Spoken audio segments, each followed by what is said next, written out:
ድምጽ ራዲዮ ኤረናይ ዕለታዊ ዜና እስራኤልን ሕቡራት ኢማራት ዓረብን ንዞባ ቀርኒ አፍሪቃ ምስ ወሽመጥ ዓደን ዘዋስነን ሃገራት ዝስልይ ማዓስከር ካሃንጻ ከም ዝተሰማምዓ ዘኔሽን አመልኪቱ ብሕቡራት መንግስታት አሜሪካ ዝተማእከለ ዝምድና እስራኤልን ኢማራትን ንምሕያሽ ክካየድ ዝጸንሐ ዘተ እስራኤል ምስፋሕ መሬት ናብ ምዕራባዊ ከበሳታት ደው ከተብል ኣምሳዮ ከዓ ኣብ የመን ናይ ስለያ ማዓስከር ከተቕውም ኣብ ስምምዕ ከም ዝተበጽሐ ዝንገር ዘሎ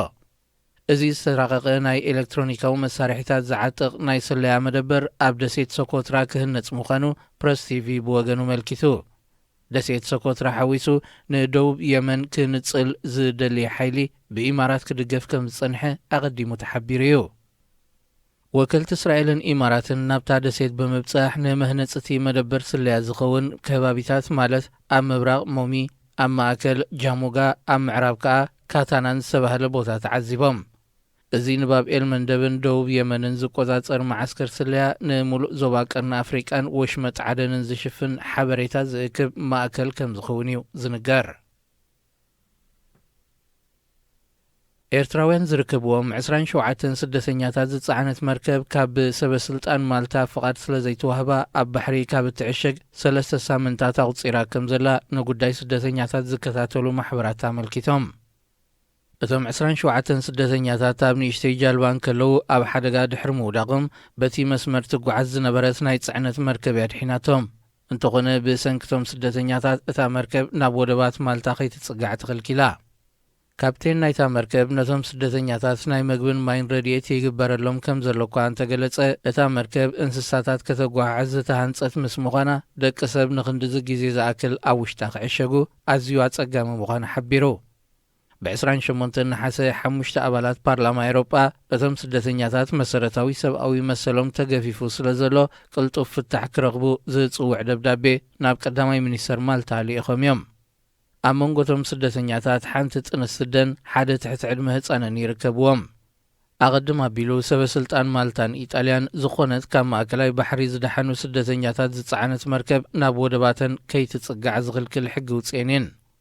ሓካይም ብዘይደቡ ወገኑ ካብዞም በብእዋኑ ካብ ሓደጋ ዝድሕኑ እሞ ናብ ሃገራት ኤውሮጳ ንምእታው ተሓሪምዎም ኣብ መራኽብ ንመዓልታት ዝዕሸጉ ዜጋታት ዝተፈላለያ ሃገራት ኣብ ሊብያ ዝነበሩሉ ግዜ ሓያሎ ግዳያት መግረፍትን ስቓይን ስለ ዝኾኑ ኣካላዊ ጥራይ ዘይኮነ ክጽገን ዝግብኦ ስነ ኣእምራዊ ቁስሊ እውን ከም ዘለዎም ይገልጽ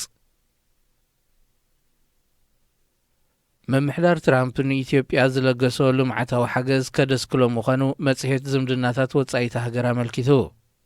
ቀንዲ ዕላማቲ ምድስካል ናይዚ $130 ሚልዮን ሓገዝ ኢትዮጵያ ንምህናጽ ዲጋ ተሃድሶ ብዝምልከት ዝወሰደቶ መርገጺ ክትቅይር ጸቕጢ ንምፍጣር ምዃኑ ይግለጽ ብኣሜሪካን ባንኪ ዓለምን ዝተማእከለ ዘተ ኣብ መንጎ ኢትዮጵያ ግብፅን ሱዳንን ከም ዝፈሸለ ይፍለጥ ኣሜሪካ ናይ መንጎኝነት ተራገዲፋ ውሳኔታት ክትወስድ ጀሚራ ብምባል ኢትዮጵያ ድሕሪ ምስሓባዩ እቲ ዘተ ተቋሪጹ እንተኾነ ብሕብረት ኣፍሪቃን ካልኦት ሃገራትን ዝተፈተነ ዘተ እውን ገና ፍረይ ተረኽቦን ምድስካል ዚ ናይ $130 ሚልዮን ሓገዝ ንጽላታት ወተሃደራዊ ኣካዳምን ተዕሊምን ጸጥታ መቆጻር ዘይሕጋዊ ስግረዶብ ብቐጥታ ክጽልዎም ምዃኑ እቲ መጽሔት የመልክት እዚ ብምሕዳር ትራምፕ ተወሲዱ ዘሎ ውሳኔ ንዝምድና ክልቲአን ሃገራት ክጎድኦ ይኽእል እኳ እንተኾነ ነዚ ፋይናንሳዊ ሃጓፍ ንምምላእ ኢትዮጵያ ናብ ካልኦት ከም ሕብረት ኤውሮጳን ቻይናን ዝኣመሰላ መሻርክታ ከም እተቋመት ዲፕሎማስኛታት ይገልጹ እዚ ንግብፂ ሱዳንን ኢትዮጵያን ዘሰሓሕብ ዘሎ ጉዳይ ዲጋ ተሃድሶ ብቤት ጽሕፈት ጉዳያት ኣሜሪካ ክረአ ዝግብኦ ክነሱ ባንኪ ዓለምን ቤት ጽሕፈት ሃብቲ ሃገርን ምምዛዞም ካብ ፈለሙ እውን ምትእታው ኣሜሪካ ጥዕና ይነበሮን ክብሉ እዮም ኢትዮጵያውያን ፖለቲከኛታት ዝገልጹ ዜና ኣብዚ ይፍጸም ሬድዮ ኤረና ሬድዮ ኤረና ካብ ከተማ ፓሪስ ዝመሓላለፍ ብኤርትራውያን ጋዜጠኛታት ዝዳሎ ነፃ ሬድዮ እዩ